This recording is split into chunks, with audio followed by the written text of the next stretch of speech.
ಇದೇನಿದೆ ಅಂತ ಗೊತ್ತೇ ಇರ್ಬೇಕು ಈಗ. ಹೌದಾ? ಇದೇನಂತ ಗೊತ್ತಿರ್ಬೇಕಲ್ಲ. ವಿಟಮಿನ್ ಇ ಅಂದ್ರೆ ಮೆಡಿಕಲ್ ಎಲ್ಲ ಕಡೆ ಸಿಗ್ತದ.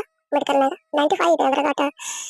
20 ಅಂದ್ರೆ 95, ಹಾಫ್ ಅಂದ್ರೆ 48 ಏನೋ 48 ಇರ್ಬೋದು ಮೋಸ್ಟ್ಲಿ. 48 ಅದ್ರ ನೋಡಿ ಯಾವ ನಾನ್ ತೆಗೆದು ಗ್ರೀನ್ ಮತ್ತೆ ಯೆಲ್ಲೋ ಕಲರ್ ಅವೆಲ್ಲ ಗ್ರೀನ್ ತಗೊಂಡ್ರೆ ಸರಿ ಅನಿಸ್ತದ ಹಚ್ಕೊಳಕ.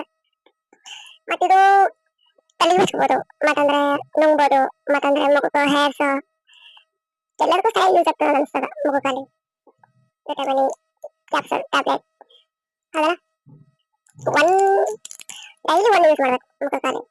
ಹೇರ್ಸ್ ಆದ್ರೆ ಆಯಿಲ್, ಅದು ಆಯಿಲ್ ಅಲ್ಲಿ ಮತ್ತು ಜೆಲ್ ಜೆಲ್ ಕೂಡ ಒಳ್ಳೆಯದು. ಹೌದಲ್ಲ? ಜಾಸ್ತಿ ಇಲ್ಲ ರೇಟ್ ಇದ್ರು ಒಂದು ಟ್ಯಾಬ್ಲೆಟ್ ಮತ್ತೇನು ಶೇಟಾನು ಡೈಲಿ ಅಲ್ಲಿ ಯೂಸ್ ಮಾಡ್ಬೋದು. ಹೌದಾ? ನೋಡಿ ಕೊಕೊನಟ್ ಆಯಿಲ್ ಯೂಸ್ ಮಾಡ್ಬೋದು, ಫೆರನ್ ಯೂಸ್ ಮಾಡ್ಬೋದು.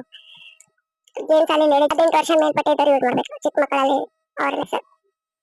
ಇದು ನಾನು ನೆಕ್ಸ್ಟ್ ವಿಡಿಯೋನು ಹಾಕಿನಿ, ಯಾವ ಥರ ಯೂಸ್ ಮಾಡೋದು ಮಾಡಿ ನೋಡ್ರಿ. ತಗೊಳ್ಳಿ ಎಲ್ಲ ಕಡೆ ಸಿಗ್ತಾ ನೋಡಿ. ಬಾಯ್.